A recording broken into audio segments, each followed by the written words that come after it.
আসসালামু আলাইকুম, কেমন আছেন সবাই? আজকে আপনাদের জন্য নিয়ে এলাম ফিশ ফ্রাই।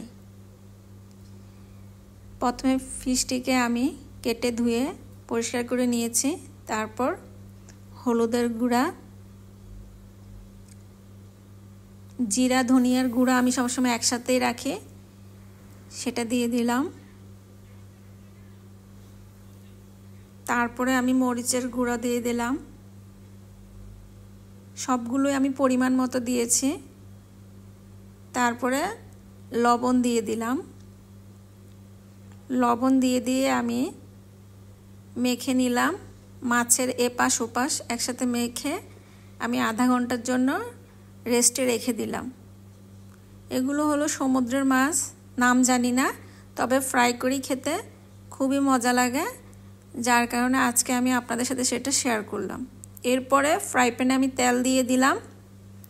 তেল দেওয়ার পরে আমি মাছটা তেলের মধ্যে ছেড়ে দিলাম। মাছটা হতে থাক। ফিশ ফ্রাই করতে বেশিক্ষণ লাগে না, সর্বোচ্চ 12 থেকে 15 মিনিটের মধ্যেই হয়ে যায়। এখানকার সব মাছ আসলে খাওয়া যায় না, যেগুলো আমরা খেয়ে মজা পাই মূলত সেগুলি আমাদের খাওয়া হয়। তবে এইসব মাছের নাম জানি না, কী মাছ, নিশ্চয়ই কোনো নাম আছে, ওমানিদের হয়তো নাম আছে, সেটা হয়তো আমরা জানি না, তবে খেতে মজা, তার কারণে আমি ফ্রাই করে নিয়েছি। এরপরে আমি মাছটাকে উল্টে দিলাম। 5 মিনিট পরে আমি উল্টে দিলাম। উল্টে দেওয়ার পরে আরও 5 মিনিট আমি ভেজে নিব।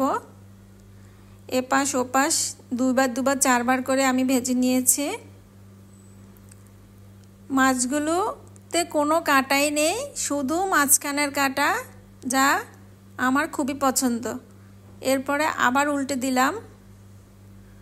কাঁটাওয়ালা মাছ আমার পছন্দ না, এই মাছগুলোতে কোনো কাঁটাই নেই। এটা ছোট বড় সবাই খেতে পারবে, বাচ্চাদের জন্য তো খুবই ভালো সমুদ্রের মাছ।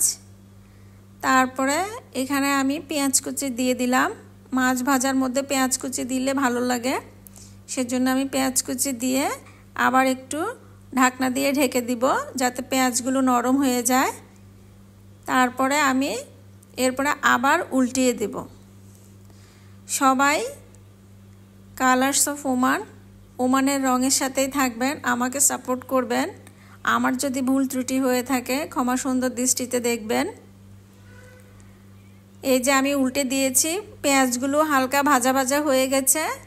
আমার মাছ ভাজা কমপ্লিট। সবাই ভালো থাকবেন, সুস্থ থাকবেন।